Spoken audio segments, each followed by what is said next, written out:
mall. We're waiting for you. Come play with us. The sound didn't belong in the snow. It wasn't wind. Wind had rhythm, a long breath through broken branches. This was sharper, like fingernails dragged across frozen metal. Slow, careful, listening. I stopped walking. The abandoned bus station loomed ahead, half swallowed by drifts, its roof sagging like a tired spine.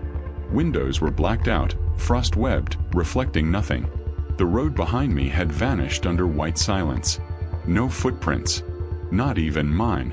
Snow had erased them already. The sound came again. Closer. I turned my head. The noise stopped instantly, like something had noticed I was listening. My breath fogged thick in the air. I told myself it was ice settling. Old buildings groan. Metal contracts. That's what they do in winter. Then I heard my name. Not shouted. Not whispered. Spoken normally. Calm. As if someone stood right behind me and didn't want to scare me. Faraz. My stomach dropped. No echo. No distance. No voice I recognized. I spun around. Nothing. Just snow. Dead streetlights. The station doors half open. Darkness pooling inside like ink. The sound came again, inside the building now. Footsteps. Slow. Bare. I hadn't planned to go in. But the doors creaked wider on their own, inviting me with a soft, patient sound. And somewhere deep inside the abandoned station, something breathed, as if it had been waiting all winter for someone to hear it. I stood outside the abandoned bus station longer than I needed to. Snow crept into my boots, melting slowly, numbing my toes. The cold didn't bite, it lingered. Patient, like it expected me to stay. The doors were still open. They hadn't been a moment ago. I was sure of it. Rusted metal doors didn't move on their own. Not without wind. Not without hands. I told myself the same lie people always do when something feels wrong. It's just old. Old buildings shift. Old hinges loosen. Old places make noises when winter presses down on them hard enough. That didn't explain why the sound had stopped the instant I turned around. Or why it had said my name. I raised my camera, more out of habit than courage. The lens felt too cold, even through my gloves. When I stepped inside, the sound of the outside world died instantly. No wind, no distant traffic, no birds. The silence was so complete it felt artificial. The station smelled wrong. Not rot. Not mold. Ash. The floor was layered with snow, smooth and untouched except for one thing. Footprints. Bare feet. They were small at first, close together like someone had been walking carefully. Each step pressed deep into the snow, toes splayed slightly, as if the person had been cold for a long time. The prints led toward the ticket counter, then disappeared. I didn't move. My breath sounded too loud, too alive. Hello, I said. The word fell flat, swallowed by the space. No echo. No return. I took another step. The lights flickered. Just once. I froze. Fluorescent bulbs shouldn't work here. The power had been cut years ago. I'd checked the records. Fires don't leave working electricity behind. A faint hum filled the air. Low. Electrical. Like the building itself was breathing. Behind the counter, something shifted. I didn't see it at first. Just a shadow thickening where shadows shouldn't gather. Then a hand appeared on the edge of the counter. Pale. Veined. Fingernails cracked and blackened with cold. Slowly, a man lifted himself into view. He looked wrong in the way starving things do. Not thin but hollow. His cheeks caved inward. His eyes were rimmed red, lashes frosted white. He wasn't shivering. He looked tired. "You shouldn't stay," he said. His voice was calm. Flat. As if he'd said those words many times before. I opened my mouth, then closed it again. My throat felt tight, like the air had thickened. "Are you okay?" I asked. The man stared at me for a long moment. His gaze slid past my face, through me, as if he were watching something happening behind my eyes. "They said the bus was late," he murmured. "Just delayed." The lights flickered again. This time they stayed on. Cold fluorescent light flooded the station, washing away the shadows. My heart slammed against my ribs as the place changed around me. The benches were no longer crooked. They were aligned in neat rows. Posters lined the walls, bright, intact, advertising winter routes and holiday travel. The broken windows were whole again, fogged with warmth from inside. And the station was full. People sat shoulder to shoulder, coats buttoned tight, scarves pulled high. A mother rocked a crying child. An elderly couple held hands. A man checked his watch again and again. None of them spoke. None of them moved. Their eyes stared forward, fixed on the blank schedule board. I took a step back. The man behind the counter was gone. A woman in the front row slowly turned her head toward me. Her face was gray, lips blue, breath misting faintly. "They'll call us soon," she said. A child beside her whispered. "They promised." The hum grew louder. The smell of ash thickened. I blinked. The lights went out. When they came back on, the station collapsed into ruin again. Broken benches. Torn posters. Snow drifting lazily through a hole in the ceiling. No people. Just footprints. Dozens of them now. Bare feet marked the floor, leading in circles, overlapping, worn deep into the snow as if people had paced the same paths over and over again. My pulse roared in my ears. I ran for the doors. They wouldn't budge. I slammed my shoulder into them once, twice. Rust flakes fell like dead skin. The metal groaned but held firm. Behind me, footsteps began. Slow. Unhurried. Not running. Not chasing. Approaching. I didn't turn around. I knew that if I did, they wouldn't stop. A voice spoke close to my ear. "You heard us." I felt breath. Cold, stale. "Brush my neck. That means you're already waiting." The lights flickered violently. The doors slammed shut on their own. And somewhere deep in the station, a schedule board clicked to life, displaying a time that had passed years ago. I don't remember how long I stood inside the station after the doors shut. Time didn't behave normally there. My watch had stopped. Hands frozen at 2:17. My phone showed no signal, no time, no battery percentage. Just a black screen that reflected my face poorly, like I was already fading. The footsteps stopped too. That was worse. Silence pressed in, thick and deliberate. Not empty, occupied. I could feel attention everywhere, as if the air itself leaned closer to listen to my breathing. I forced myself to move. Every instinct screamed not to follow the footprints, but the station was smaller than it should have been. No matter which direction I walked, I ended up back near the ticket counter. The building folded in on itself subtly, like a thought you couldn't finish without starting over. I found a door I hadn't noticed before. Employees only. It hung slightly open. Cold poured from the gap. Behind it, a narrow hallway stretched into darkness. The walls were cleaner here, paint intact, as if this part of the station had been preserved differently, carefully. Old bulletin boards lined the walls, still pinned with yellowed notices. "Winter delay. Please wait inside. Do not force the doors. Buses will resume shortly." My chest tightened. "Shortly," I whispered. The word echoed, once, twice, then stopped unnaturally fast. At the end of the hallway was a small office. Inside, a desk sat beneath a flickering lamp. Papers were stacked neatly, untouched by dust. A logbook lay open. I stepped closer. Names filled the pages. Dates. Arrival times. None of the departure columns were filled. Some names repeated, over and over. The most recent entry sat at the bottom of the page. Faraz, 2:17. The pen lay beside it, ink still wet. I staggered back. "No," I said. Saying it out loud felt necessary. Defensive. The lights dimmed.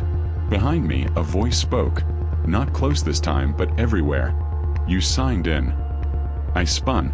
The thin man stood in the doorway. He looked more solid now. Less hollow. His skin had color, faint but returning, like something warming slowly after years in the cold. "I didn't," I said. He tilted his head. "You heard us," he replied. "That's how it starts." I backed away until the desk pressed into my legs. "You're dead." A pause. His eyes flickered hurt, confusion. "We're waiting," he said instead. The lamp buzzed violently, then steadied. I ran. The hallway elongated, doors multiplying along the walls. Each door bore a number. I tried the first. It opened onto a memory that wasn't mine. A woman sat on a bench, rocking back and forth, clutching a scarf to her face. "They said they'd unlock it," she sobbed. "They said not to panic." Smoke curled along the ceiling. I slammed the door shut. Another door. A man kicked at frozen glass until his foot split open, blood dark against the snow. Another.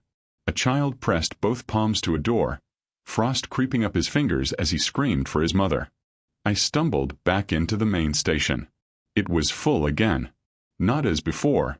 Not neat, not calm. People paced now. Argued. Coughed. A man grabbed my arm. "Did you hear anything?" he asked desperately. "Any announcement?" "I know," I stammered. His face collapsed. "They said we just had to wait," he whispered. A woman nearby laughed suddenly. Sharp, hysterical. "Waiting is easy," she said. "Waiting is all we do now." The lights flickered. Everyone froze. A voice crackled over the intercom. "Attention, passengers." Hope surged painfully through the room. The voice cut off. Static replaced it. The passengers sagged, despair settling like frost. I backed away, heart hammering. "This isn't real," I said aloud. "I'm not staying." The thin man appeared beside me again. "No one stays on purpose," he said quietly. "Winter decides." The station shook. Snow began falling from the ceiling. Panic erupted. People screamed, prayed, banged on doors. The thin man leaned close. "You can still leave," he said. "If you forget." I looked at him. Forget what? His eyes searched mine. Us. The word carried weight. A pull. The station lurched violently, and I was suddenly outside. Daylight. Snow falling gently. The doors behind me were rusted and sealed shut. No lights. No sound. I collapsed to my knees, gasping. I drove away without looking back. I told myself it was over. It wasn't. The station followed me home. That night, my apartment smelled faintly of ash. I found frost creeping along the inside of my windows, forming patterns that resembled fingerprints. My heater worked constantly but never warmed the room. At 2:17 a.m., my phone vibrated. A notification. Missed call. Bus station. No number. Just a name. I didn't answer. The voicemail played on its own. Static. Then breathing. Then a voice I recognized, my own. "Still waiting," it whispered. I threw the phone across the room. The next day, I went to the town archives. The clerk didn't want to help me. "You should let it go," she said softly. "People still disappear," I replied. "Don't they?" Her hand trembled. "They're not disappearing," she whispered. "They're arriving." I read everything. The fire reports were incomplete. Witness statements contradicted each other. Survivors claimed the doors had unlocked themselves. Too late. Some swore the station had asked them to stay calm. A caretaker's journal caught my attention. Last entry. "They don't die right away. They wait. The cold keeps them listening." I returned to the station at dusk. The doors opened willingly this time. Inside, the passengers were seated neatly again, waiting.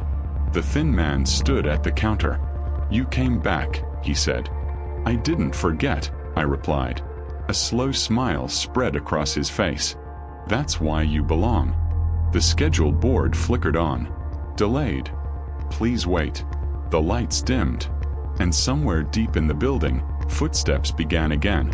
Circling, patient, endless. The snow had stopped outside.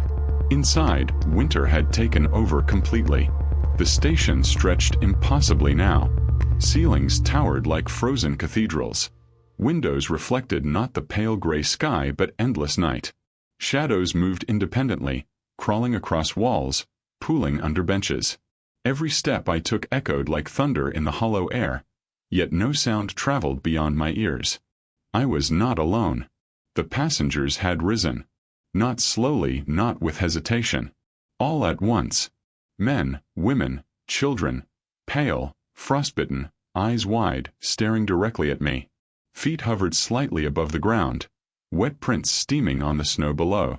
Their mouths moved silently, forming words I couldn't hear. Each face was empty, yet unmistakably human, familiar, impossible. The thin man stepped from the counter. "Do you understand now?" he whispered. Cold burned where he touched my arm. Ice against skin deep into the bone. "You are part of the waiting." I shook him off. The sound of my own scream startled me, echoing endlessly. Doors I remembered were gone. Hallways folded in on themselves. The room twisted, rearranging. Familiar benches became jagged, splintered, pointing toward me like accusatory fingers. Posters on the walls changed mid-glance. Smiling passengers freezing over with frost. Dates changing on timetables I had no memory of entering. "I don't belong here," I shouted. The passengers tilted their heads in perfect unison. Their eyes locked on me. Silence pressed, heavy and waiting. A voice, my own, crackled over the intercom. I hadn't noticed it turn on. "Still waiting." The sound stretched impossibly, distorted, echoed from every wall, floor, and ceiling. I fell to my knees. The air smelled of ash and ozone. My lungs burned. Then they spoke. Short, fractured sentences. Sharp and cutting. "Time is cold." Doors closed slowly. "Your turn." I ran. Every hallway led back to the main hall. Each turn warped reality further.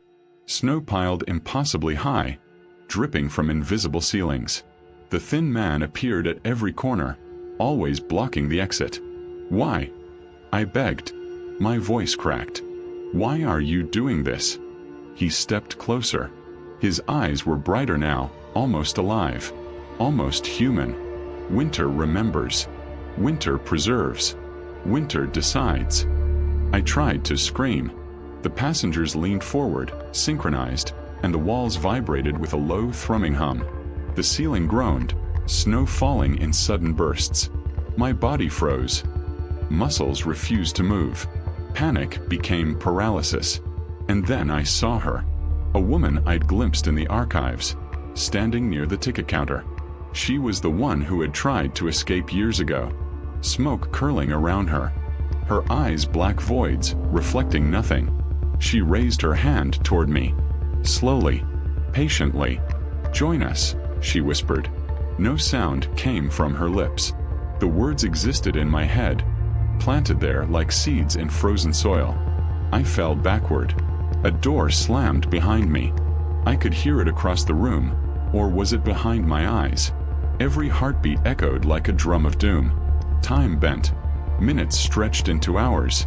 Seconds expanded into eternity. The room spun. "Listen," the thin man said. His voice was all around me now. "They waited. They still wait. You hear them, don't you? Their patience is endless." I did. Whispered voices from corners I couldn't see. Footsteps pacing behind me. Doors opening somewhere in the distance and shutting instantly. A clock ticking in reverse. The passengers pressed forward, slowly, deliberately. Each step brought unbearable cold that sank into my chest. I tried to back up. My feet sank into snow that wasn't snow.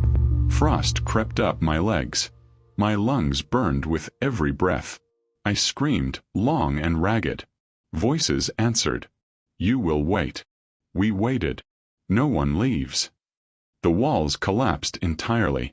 Windows opened to night sky, but the sky was wrong. Black, shifting, dotted with impossible stars. Shadows became limbs that reached toward me. Time fractured. Memories and visions collided. The fire, the children, the mother, the frozen logs, the ash. Faces I recognized and faces I didn't. Whispers of my name from every direction. I turned to the thin man. He reached out, cold fingers curling around my wrist. "Do you understand?" He whispered. "This is inevitable. You always come back. Winter always waits." I shook violently. My mind tried to hold onto logic. Reason failed. Reality dissolved. A hand brushed my shoulder, a child small and cold. Their eyes were full of sadness and hunger, simultaneously innocent and empty. "Please," they whispered. "Don't forget." I stumbled toward the exit. It appeared briefly. The doors were real. I pushed. The handles were ice-cold but yielded. Snow swirled outside, blinding. I ran, lungs burning. The hallways bent impossibly. The station's shape distorted. Every turn led back inside. Finally, I collapsed. Exhausted. Heart hammering. Breath coming in painful gasps. I looked up. The thin man stood above me. "You can leave," he said softly. "If you forget us." I shook my head, panic rising, horror crashing through my chest.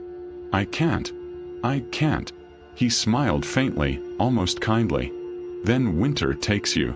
Like it takes all." Snow began falling inside again. Feet touched the ground. Bare.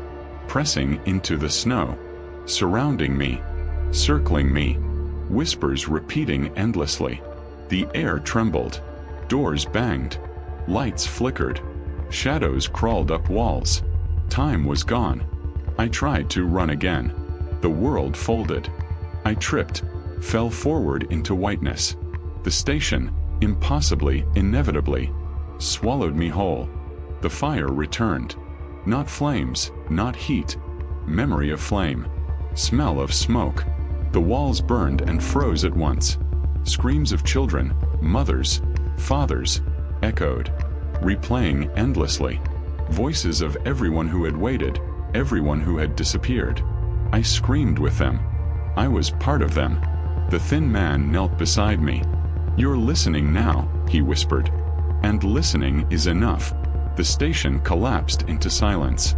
Snow drifted through the broken roof. The doors were open once again. Outside, daylight had returned. But inside, the waiting continued. And I was part of it. The snow outside melted slowly, but inside me it never left. I returned to the city weeks later. People moved around normally. Cars honked. Shops opened. Dogs barked. The world went on as if winter hadn't swallowed me whole. I tried to live normally. Tried to sleep. Tried to work. Tried to tell myself it was over. It wasn't. Every night, my apartment smelled faintly of ash. Shadows leaned wrong in corners. My ceiling fan moved slightly, even when the switch was off. The thermostat clicked when it shouldn't, and cold patches formed where no draft existed. The phone rang. No number. I didn't answer. But the voicemail played automatically. Breathing. A whisper. My name. Sometimes I caught glimpses in reflective surfaces. The thin man at the edge of the mirror, standing just behind me, calm, patient, waiting. I stopped going outside after winter returned. Snow came early that year, thicker than ever. I could hear footsteps pacing the empty streets outside my window. Bare feet pressing into fresh drifts. Shadows moving silently across the gray light. I tried to document it. Camera on a tripod, long exposures. Pictures revealed nothing. Empty apartments. Empty streets. Yet the feeling remained. Eyes watching, waiting. Patience. Endless patience. I visited the bus station one final time. From the road, it looked abandoned as always. Rusted metal, broken windows, snow piled high. The doors were sealed shut. I wanted to enter, wanted closure. Wanted proof that I hadn't gone insane. I didn't. Something waited inside. It always waits. I realized then I was no longer afraid of dying. I was afraid of forgetting. Because forgetting is the only way out. And I couldn't. I saw faces in crowds. Children in the subway. A mother walking past with a stroller. Anyone waiting. Anywhere. They blinked slowly, eyes empty yet full, searching, patient. Every shadow reminded me. The station hadn't released me. I carried it with me. Winter had settled in my bones. My apartment smelled of ash even when the heater ran. The thin man appeared sometimes at the edge of my vision, never closer than a step, never farther than a shadow.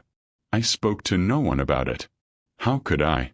Who would believe that buildings remember, that snow preserves voices, that waiting could last forever? I learned to accept it. Quietly. Patiently.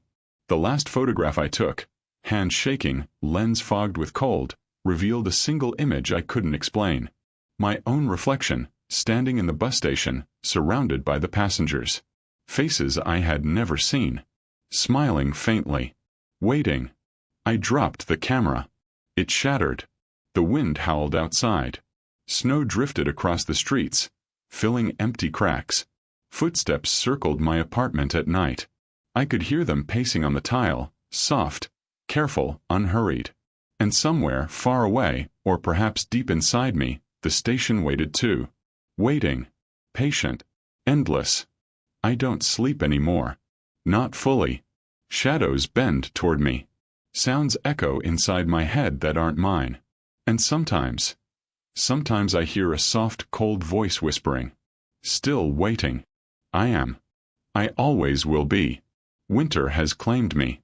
Not my body. Not yet. But my time. My mind. My being. The snow falls outside. The station waits inside. And when it calls my name, I answer. Because what else can I do? Because forgetting is impossible.